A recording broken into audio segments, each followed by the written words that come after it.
Olá, amigos. Esse é o segundo capítulo da série Os Mistérios da Mente Humana. Lembro aos amigos que essa série tem como objetivo principal não apenas informar, mas sim despertar a curiosidade para as pesquisas. A questão de hoje nos Mistérios da Mente Humana é: podemos prever o comportamento humano? Para começar, temos duas interpretações sobre a própria questão, tá? A primeira, que não é a que nós vamos estudar agora, mas já fica guardada para uma próxima oportunidade, é se as nossas decisões são nossas mesmo ou se elas já estão programadas em nossa mente. Esses estudos têm sido mostrados por diversos cientistas que tentam provar que, quando nós achamos que tomamos uma decisão, ela, na realidade, já estava tomada pela nossa própria mente antes mesmo de pensarmos na decisão. Eu já mostrei essas pesquisas nas minhas aulas de neurofisiologia e neurociência nos cursos de formação de psicanalistas. Eu não concordo com essa ideia desses cientistas, mas eu tenho que passar por obrigação de ofício, é óbvio, né?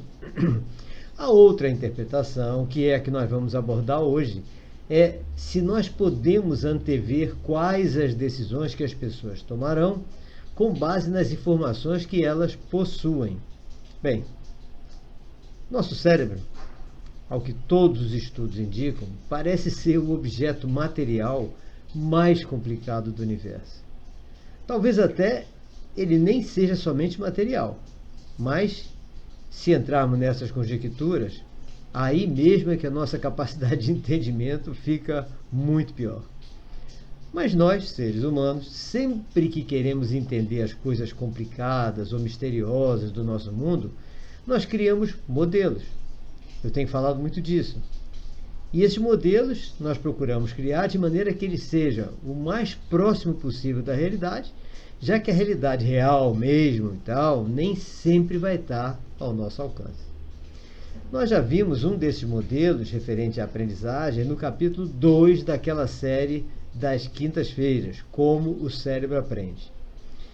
Bom, em relação ao funcionamento cerebral como um todo, e não apenas na aprendizagem, os artigos comparavam ele a um sistema hidráulico, imaginem só.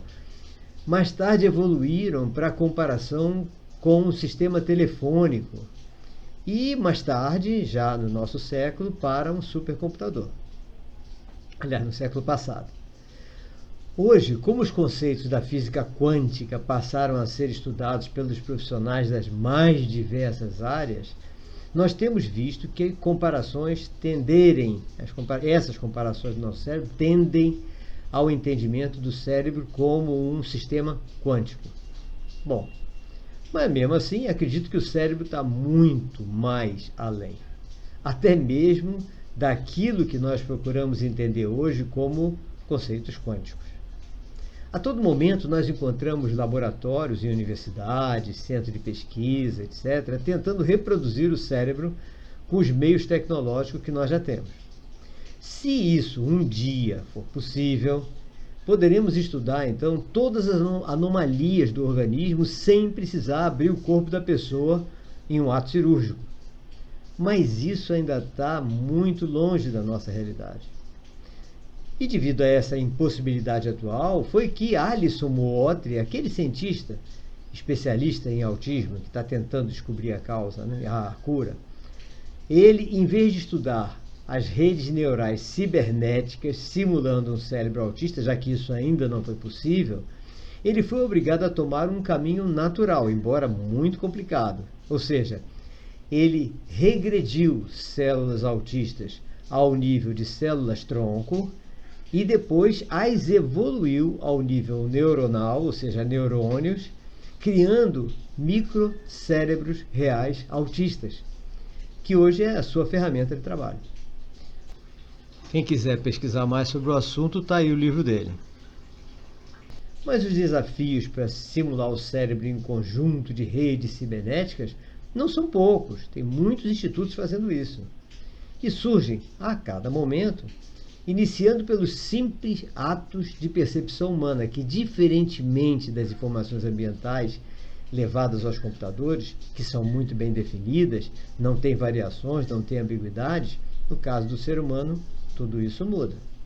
Afinal, observando apenas um dos elementos perceptivos, como o ouvido, por exemplo, já vemos que a percepção muda de pessoa para pessoa, já que o desenvolvimento das células que ficam dentro da cóclea, as células mecanorreceptoras, que ficam localizadas bem na cóclea, né, é um processo dinâmico.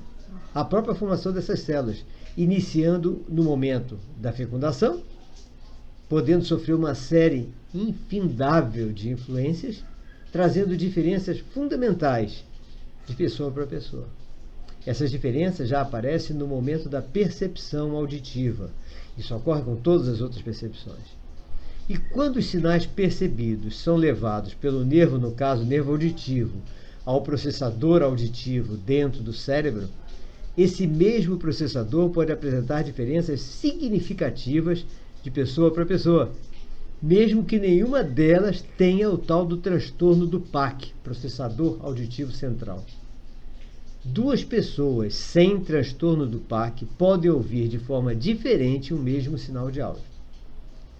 E ainda temos a variante de que são dois sinais percebidos, o do ouvido direito e o do ouvido esquerdo. Vejam que o do ouvido esquerdo, que vai ser enviado para o processador auditivo direito, sofre uma tremenda influência do estado emocional da pessoa. Já o do ouvido direito, que vai para o processador esquerdo, é entendido de uma forma mais lógica, não tem tanta influência assim. Além disso, ainda temos um múltiplo trabalho das redes neurais, podendo levar o mesmo sinal ao mesmo processador por diversos caminhos diferentes, um chegando, digamos, nanosegundos antes do outro. Esse fato tem sido até usado por cientistas para tentar desmistificar o déjà vu como um fenômeno paranormal, de paramnésia, né? Embora eu não concorde com a inexistência do fenômeno em si, mas isso também é para outro momento. Exatamente devido a tantas variantes, é que no caso do ser humano é ainda impossível qualquer previsibilidade no seu comportamento. Ou melhor, impossível para nós, pobres mortais. Digo isso porque já tivemos alguns luminares da ciência, como John Nash, por exemplo, é aquele matemático que ganhou o Prêmio Nobel de Economia e que deu origem àquele filme Uma Mente Brilhante. Ele,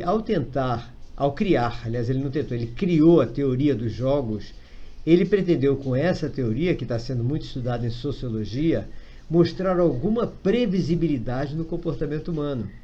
A teoria dos jogos é fantástica. Sugiro que vocês procurem a teoria dos jogos, procurem ler a teoria dos jogos e praticar a teoria dos jogos em exercício com colegas, tá?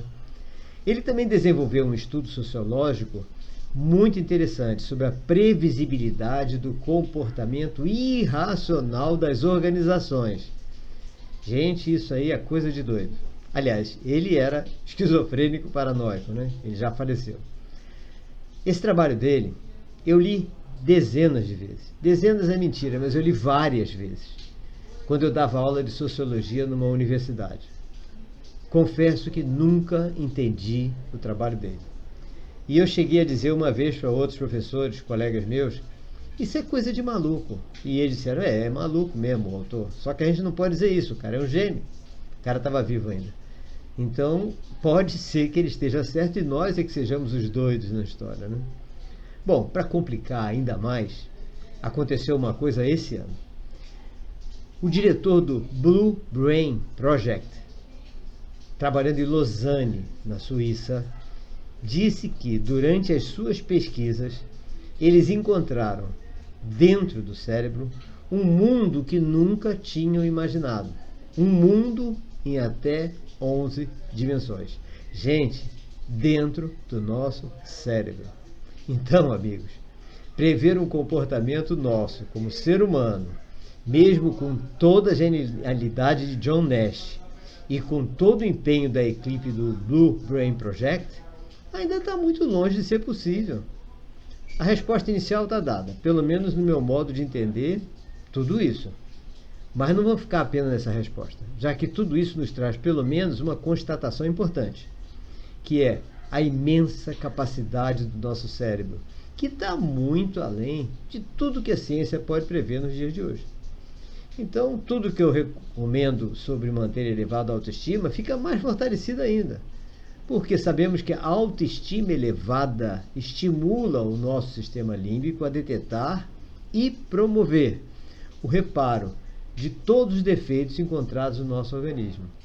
E se nós agora sabemos que a nossa capacidade cerebral está em níveis multidimensionais, está na cara que os resultados vão ser cada vez mais eficazes. Mesmo sem sabermos os detalhes desse funcionamento, porque é difícil, lógico, né? Está complicado. Eu já tentei entender o que o Blue Brain Project mostra.